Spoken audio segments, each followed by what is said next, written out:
horrible.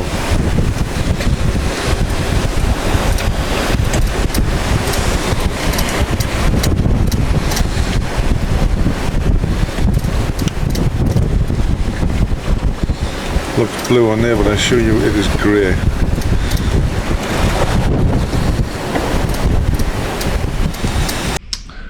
Well, hello.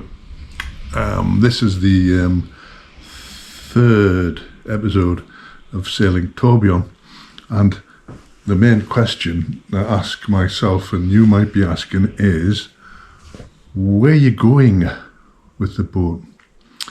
Now, I have had three ideas for a long time after sailing with mostly Paul Heine on various exciting sails. The Southern Ocean, round Cape Horn, the Beagle Channel, Iceland, Faroe Islands, across Biscay, and I wanted to do some more single-handed sailing. So the three options I have had for a while and I've been thinking about and reading about and wondering about are one, influenced by Roger Taylor, I would have liked to sail up to the Arctic, into the Arctic on the Norwegian Sea in Tourbillon, possibly up as far as Jan Mayen, around Jan Mayen, not landing on Jan Mayen, and basically whale hunting, not to hurt them, but to video them and any other sea life, and just to be out in that wild expanse of the Norwegian Sea.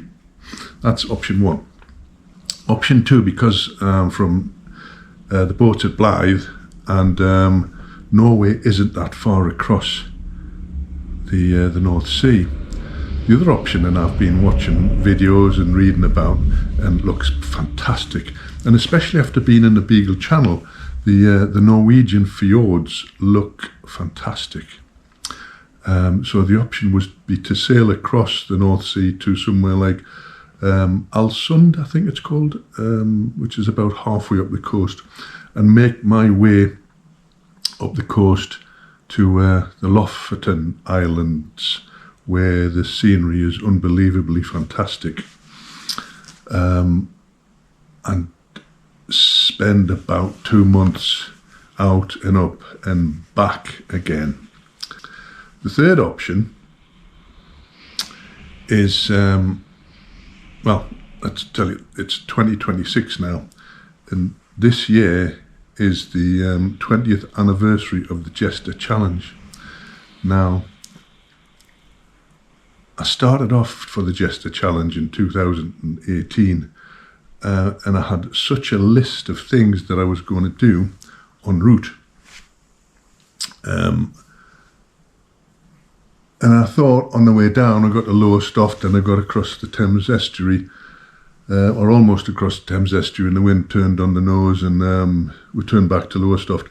And I thought this list of things I was going to do en route was a bit too much. And if the poo hit the fan early on in the voyage, the boat wouldn't be ready to handle it, and I didn't feel ready to handle it, and it wasn't right. So I turned back, and it's only now, years later, that I realised I'd done the right thing, because once I did turn back, I thought I'd failed, and I felt quite down about it for quite a while. But when I think back now, that list, which I've still got in my little book, was just too much. It was silly to do it. And that year there was actually only 2 made it across to the to Newport, Rhode Island, and I think the year after that, everybody retired. In the year after, no, that was 2022. Now it's 2026, which is the third one. So I missed one. So there's a possibility of the Jester Challenge.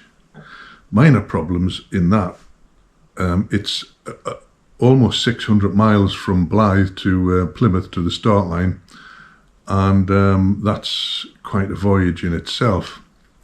And the North Atlantic always had a reputation of being a bit nasty, and it just seems to be more nasty. It's probably more angry now with the things that are going on in the world, that it's just spitting these poor little sailors in tiny boats back to where they came from in the first place.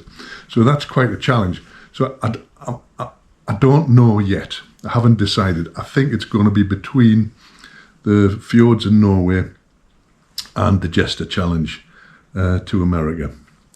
I'm going to the symposium meeting in February, where it started off to be going to be a few green tie jesters meeting up and having a beer and having a chat, and it's turned into sort of a big event, and there's quite a few speakers, and I'm interested in going that. So I booked a ticket and I'm going to that. So at the moment, it's between the Norwegian fjords, which seems to be a lot easier. Minor problem with the fjords is that a lot of them are very deep, and being single-handed and not having an anchor windlass might make it a little awkward. But and I know the wind comes up very, very quickly there. So if I cannot make an anchorage, I might have a little bit difficulty. But no matter what I do, there's going to be difficulties. So that's the state of game at the moment. But in the meantime, I'm continuing preparing Tourbillon. It's the 13th of January now, and I'm hoping to put Tourbillon back in the water on at the end of March. If I do the Jester Challenge, I'll set off the middle of April and give myself, hopefully, the weather behaves itself, and give myself a little bit of time in Plymouth to do any final work and to rest. But we'll see how that goes. And in the meantime, I'll continue videoing little bits and pieces that I'm doing on Tourbillon. So thanks very much, and continue watching.